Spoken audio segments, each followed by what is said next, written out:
Hi, my name is Samantha. Thank you so much for joining me today. Today's video is studio vlog number 5. It's been about 4 months since I did one of these, so let's jump right into it.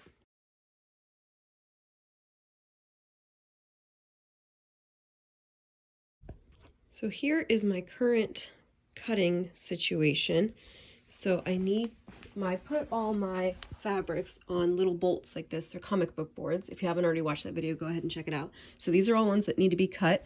The first thing I did was figure out what measurements I need. So then I cut with a fabric, 12 inch, 16 inch, and 15 inch. And then out of each of those, I get smaller cuts. So I take it from the bolt to the with a fabric cut into then smaller cuts. So like the 12 inches are going to turn into scrunchies, jar openers, key fobs, big and small. And then these are like leftover, going to turn into straps. The 16 inches turn into wine bags and pillows. And then the 15 inches turn into hobby bags and napkins. So these are all the items that I'm going to be taking with me to the events in November. And so I'm just trying to get as much stuff cut as possible so that every time I have a moment to sew, I can sew it up. I just finished ironing all of the 16-inch cuts, and there's about, I think when I counted, like 38 or 40 pieces. So I'm going to take a break from ironing, and then I need to cut some up. So now that the 12-inch and the 16-inch are ironed, I can cut them properly to get the other little cuts. So I don't know if I'm going to work on that or if I'm going to cut those guys up. I'm not sure. All right, I decided to start cutting the bolts. Let me show you. This is how many I finished the bolt of to make this. And there are a couple pieces where I had just like less than 12 inches or a random cut left over. So I'm going to use these for straps or any little pieces, like if I'm missing one panel, things like that. And like, look at all my clips here. So now I got to do the next rack, and we'll see how many I have left over. A better indication to show you how much I've cut is to show you my bookcases. If you remember, every shelf over here had vertical bolts on it. So like these are ones that are just much larger and I haven't dealt with yet, so I just stuffed them on there. But if they were on bolts, it would be like that much. And then these guys here, I have enough to make placemats, but I don't have interfacing right now, so I just want to make sure I don't cut these up so that I can make placemats out of them. But you can see how empty this thing is. This whole top row had all Halloween and Christmas, and now it's Halloween and Christmas, and I have one Valentine's Day, and then these are all my fabrics that are like special to me that I don't want cut up there for me. I finished cutting the big stack of fabric, and here is what is left. So these are how many empty boards we have. A ton of empty boards. I didn't cut this one up at all because I figured it'd be great to keep in case I need a lining for any of the wine bags or hobby bags. And then this is what's left over after cutting these ones up. These 3 kids fabrics, I love them, but I don't love the products that I'm making for these kids fabrics. But you can see how much the piles have grown. So this part's already ironed. This all needs to get ironed now. This all needs to get ironed. All of this needs to get ironed. And then I do have a couple scraps.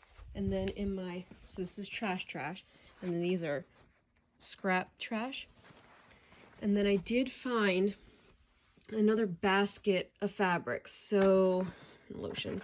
So I need to chop these up as well in the spirit of cutting everything up. All right, the shelf is all cleaned up. This is an apron, this is paper scraps, and then I found another bin of fabric, so chop this up, and then we're done with random fabric. All of the piles keep growing, and we are finally done. There's no more random spots of fabric. I did keep some cuts, like I said, less than 12 inches in case I'm missing a panel or a strap or something. So these I just have laying all flat, and these correlate with all the ones in here in case I need an extra piece. That's what that pile's for. And then this is my scrap bin. I have a video on my 4 trash cans if you want to know what's going on here. But this guy is overflowing. So there will be another day of what can I chop up each little piece into. The next step is each of these piles needs to be ironed, and then they can be cut into these shapes so that we have all the pre-cut pieces. I am done ironing all the piles, and I don't know if you can tell how thick these piles are. This is how many boards I emptied, and they're this thin. This is how many boards I emptied today, or the past couple days cutting. So that's how thick it is. This is the 15-inch pile, this is the 16-inch pile, and this is the 12-inch pile. So now these three need to get cut up, made up there. You can tell by the lighting that it's much later now. So I have all the big piles cut up. So the napkins are all cut. They're in sets of 4. And then these bags here, they're made from, see, they should be that size. So they need to be, each panel needs to be ironed and then cut. So I just haven't done that. That's for both the hobby bag and the wine bag. So they're all like half done. And then here's all the pillows. And then here's all the jar coasters, or sorry, jar openers. So like this is my hand. This is how tall this stack is. This stack is huge. Scrunchies, small key fobs, large key fobs. The stack is huge too. And then this is handles for the 2 different bags. Both bag piles have been ironed. Now it's time to cut them up. I plan to, the ones that have 2 pieces, to cut them to the right size. And then if I only have 1 piece of something, I'm going to set it aside because I can't make a bag with only 1 piece. Wine bag and hobby bags have been cut and straps are over there.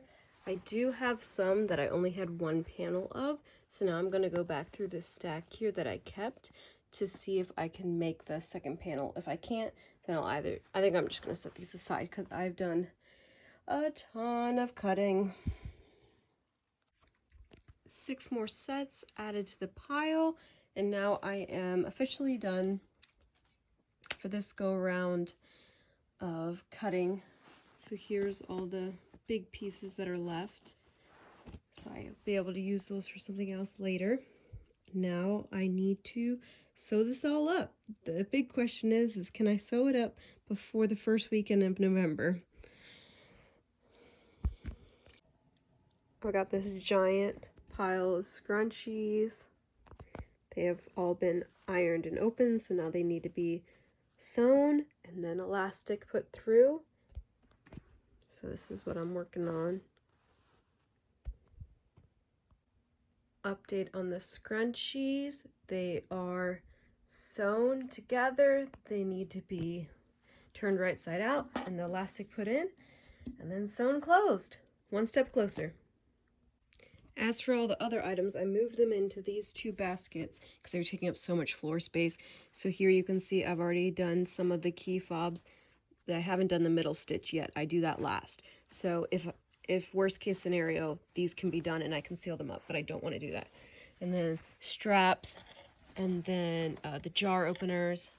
Here's a couple of random coasters I was able to make. And then this bin here has the pillowcases and the wine bags and the hobby bags. And then the key fobs that I haven't done are all up here sitting next to the scrunchies I just showed you.